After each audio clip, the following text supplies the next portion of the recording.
In machine learning, we are frequently concerned with the interpretation and analysis of data, for example, for prediction of future events or for decision making. To make this task more tractable, we often build models that describe the generative process that generates the observed data. For example, we could describe the outcome of a coin flip experiment in 2 steps. First, we define a parameter mu, which describes the probability of heads as a parameter of a Bernoulli distribution.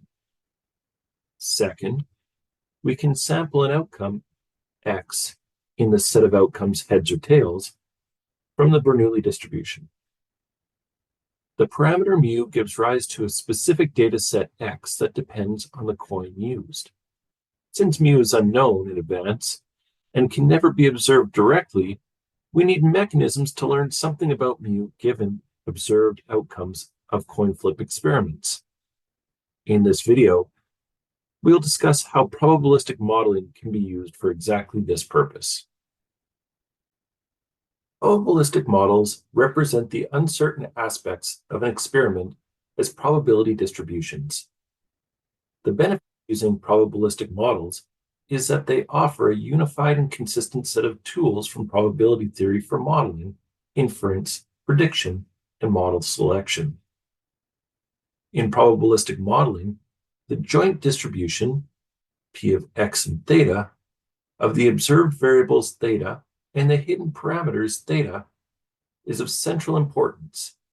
It encapsulates information from the following: prior and the likelihood through the product rule, the marginal likelihood P of x, which will play an important role in model selection, can be computed by taking the joint distribution and integrating out the parameters, so the sum rule. Posterior, which can be obtained by dividing the joint and marginal likelihood. And since only the joint distribution has this property, a probabilistic model is specified by the joint distribution of all of its random variables. A key task in machine learning is to take a model and the data to uncover the values of the model's hidden variables theta given the observed variables x. In the previous video, we discussed 2 ways of estimating model parameters theta using both maximum likelihood or maximum a posteriori estimation. In both cases, we obtain a single best value for theta so that the key algorithmic problem of parameter estimation is solving an optimization problem. Once these point estimates theta star are known, we then use them to make predictions.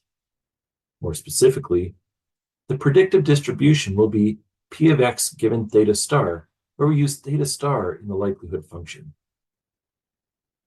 As discussed in our treatment of probability, focusing solely on some statistic of the posterior distribution, such as the parameter theta star that maximizes the posterior, leads to a loss of information, which can be critical in a system that uses the prediction P of x given theta star to make decisions. These decision-making systems typically have different objective functions than the likelihood, a squared error loss or misclassification error.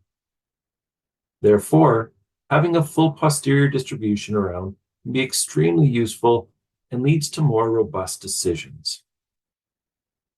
Bayesian inference is about finding this posterior distribution.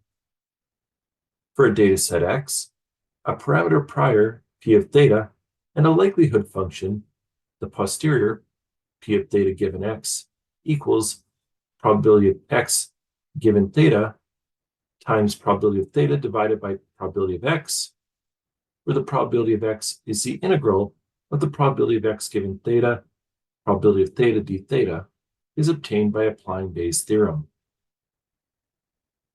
The idea is to exploit Bayes' theorem to invert the relationship between the parameters theta and the data x given by the likelihood to obtain the posterior distribution P of theta given x.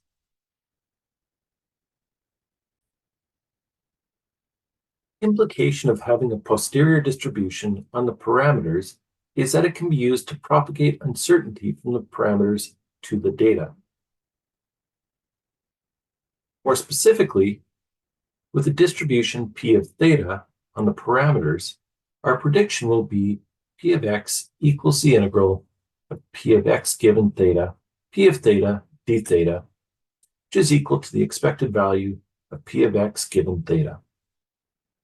They no longer depend on the model parameter theta, as they've been marginalized or integrated out. This equation reveals that the prediction is an average over all plausible parameter values theta, where the plausibility is encapsulated by the parameter distribution P of theta. Having discussed parameter estimation in the previous video and Bayesian inference here, let's take a second and compare these two approaches to learning.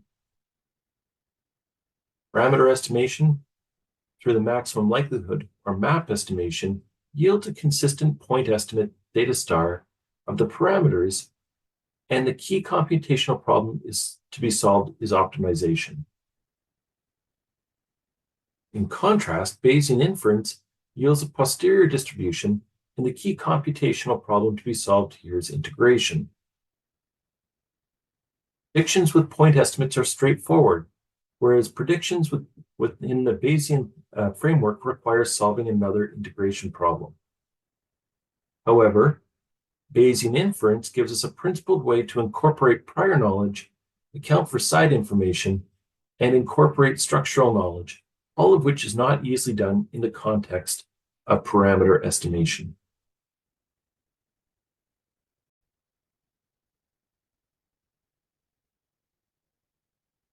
Let's take a moment to really talk about the difference between the classical or frequentist approach to inference versus the Bayesian approach to inference.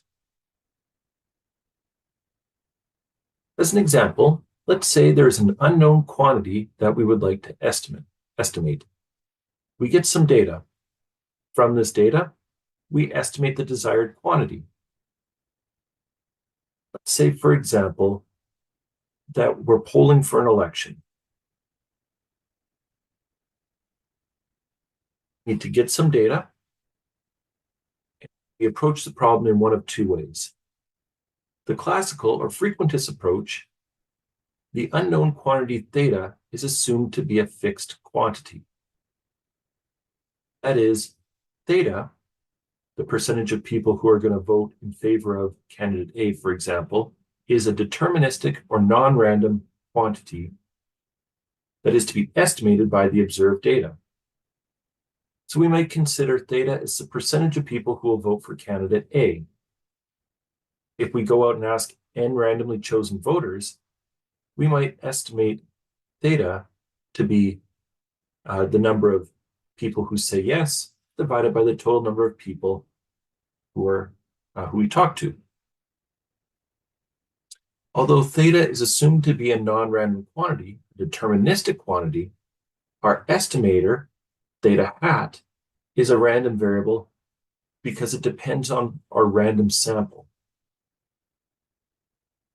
Now in Bayesian inference, the unknown quantity theta is assumed to be a random variable rather than a fixed quantity.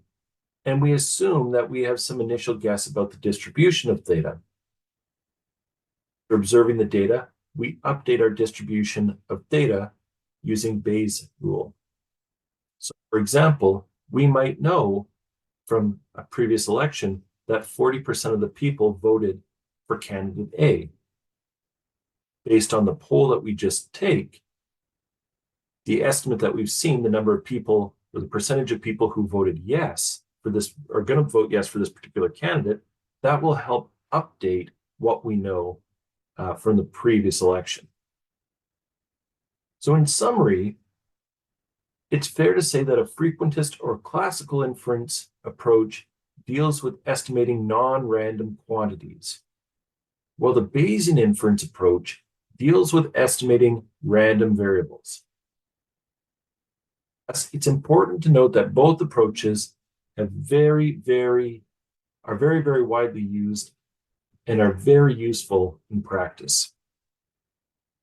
In our next set of videos, we're going to apply these techniques to a variety of machine learning algorithms.